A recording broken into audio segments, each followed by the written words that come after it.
साहेब उद्याला ओबीसी महासंघाचा मोर्चा निघणार आहे मराठा आरक्षणाचा या रद्द करण्यासाठी.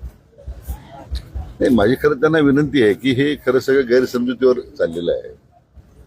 आपण कधीच असं धोरण घेतलं नव्हतं आणि आता ते सरकारची भूमिका आहे की कुठेही ओबीसीच्या आरक्षणाला धक्का न लावता ही प्रक्रिया हैदराबाद गॅजेटच्या निमित्तानं सुरू आहे. आणि मी पहिल्या दिवसापासून हाच प्रश्न विचारतो आमच्या ओबीसी बांधवांना की तुम्हाला आरक्षण देताना मराठा समाजाने कधी विरोध केला का, मोर्चा काढला, काही तुम्हाला कुठं दुखवलं, तुमचं आरक्षण काढून घ्या म्हणून मागणी केली? कधीच नाही. अतिशय मोकळ्या मनानं 94 साली जो निर्णय झाला, खरं मग त्यावेळी खरं म्हणजे माननीय पवारसाहेब मुख्यमंत्री होते, त्यांनी हे जे पाप करून ठेवलंय की त्यावेळी 94चा निर्णय करताना जर मराठा समाजाचा सामर्थ्य याच्यात केला असता हा प्रश्नच नसता राहिला.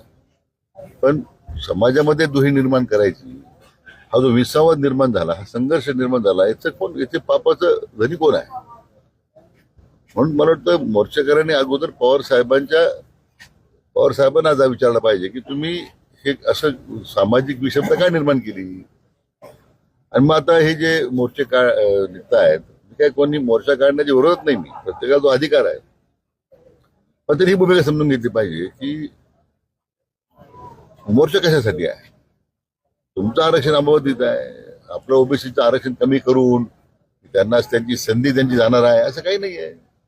मला वाटतं काही मंडळींचं पॉलिटिकल स्कोरिंग सुरू आहे. आम्ही ओबीसी माझ्या पाठीबरोबर भक्कमपणे उभे आहोत. कुठेही त्यांच्या आरक्षणाला मी धक्का लावत नाही. ही शासनाची कालची भूमिका आजही उद्या तीच राहणार आहे.